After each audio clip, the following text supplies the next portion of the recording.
नमस्कार मित्रों, अश्वनी सेज में आपका स्वागत है। मित्रों, आज चर्चा उत्तर प्रदेश में इस समय बड़ी उथल पुथल मची हुई है भाजपा की राजनीति में। योगी आदित्यनाथ को लेकर के जिस तरीके से एक माहौल रचा जा रहा है उनके विरोध का, तथाकथित भाषा में क्या उनके पर कतरने का, क्या ये हकीकत है? ऐसे एक सवाल मेरे जहन में पौधा। जब मनन किया मित्रों, मैंने ये पाया कि ये एक प्रोजेक्टेड सब्जेक्ट है, विषय है। और ये क्यों है? 240-42 पर भाजपा का रुकना और उसको लेकर के जिस तरीके से मीडिया में, खास करके सोशल मीडिया में मोदी जी की एक छवि के गिरने का ग्राफ बना, लोग उस तरफ आकर्षित हुए। भाई क्या हो गया, मोदी जब इतना अच्छा काम कर रहे हैं वास्तव में, तो ये गिरावट क्यों? मुझे लगता है कि इस सब्जेक्ट से ध्यान हटाने के लिए कि प्रपंच रचा जाए।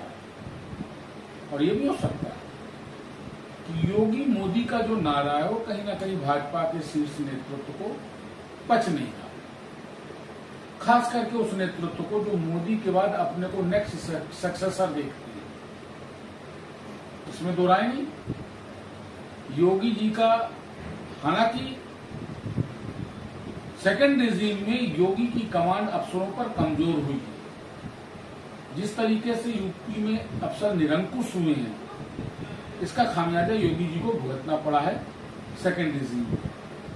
और 2024 के चुनाव में वो भाजपा को भी वो खामियाजा भुगतना पड़ा। हालांकि उसमें एक और फैक्टर था, आयातित कैंडिडेटों को उतारना, अपने कार्यकर्ताओं को उपेक्षित करना। लेकिन ये योगी को लेकर के जो समीकरण बनाया जा रहा है, एकदम से केशव प्रसाद मौर्य को प्रोजेक्ट किया गया। 5-5 दिन वो दिल्ली पड़े हैं, दिल्ली के वरिष्ठ नेता उनको इंटरटेन कर रहे हैं। अगर वरिष्ठ नेता उनको इंटरटेन कर रहे हैं तो ये मान लीजिए कहीं ना कहीं से तो कोई मूवमेंट चल ही रहा है। लेकिन जहां तक मैं ये सोचता हूं कि ये इतना गंभीर नहीं है, क्योंकि इसके पीछे जो मेरी नजर में जो उद्देश्य है वो महज इतना है कि किसी तरीके से उस 242 की तथाकथित गिरावट को लेकर के जो मोदी जी की छवि पर आघात आ रहा है उसको मिनिमाइज किया जाए, लोगों का ध्यान भटका। आप जानते हैं राजनीति में तो ये एक सरल सी बात है, ध्यान भटकाना हो तो कुछ ऐसा कर दीजिए कि मूल मुद्दे से लोग भटक जाएंगे, चर्चा करने लगेंगे। इलेक्शन आते ही दंगे होना, इलेक्शन आते ही कहीं ना कहीं बॉर्डर फ्रंट पे लड़ाई होना, इलेक्शन आते ही ऐसे ऐसे कमेंट आने लगते हैं कि उसके बाद में फिर ध्रुवीकरण प्रारंभ हो जाता है। मित्रों, एक मजाक हो रहा है देश और देश के संविधान से, इसमें दो राय है। लेकिन इसका जितना सत्ता पक्ष दोषी है उससे कहीं ज्यादा दोष विपक्ष का है।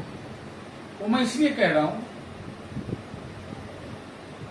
कि कांवड़ यात्रा के दौरान फलों के ठेले पर नाम जात लिखने पर आपत्ति उठाने वाले इन बेशरम नेताओं को ये नहीं दिखा कि आप जातीय जनगणना की मांग कर रहे हैं।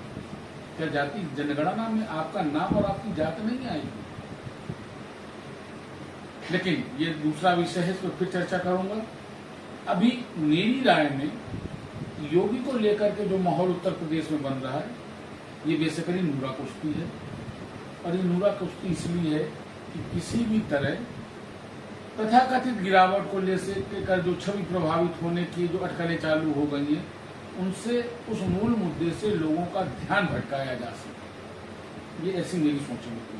सोचिएगा, विचार करिएगा, फिर आपसे मुलाकात करूंगा। तो नमस्कार।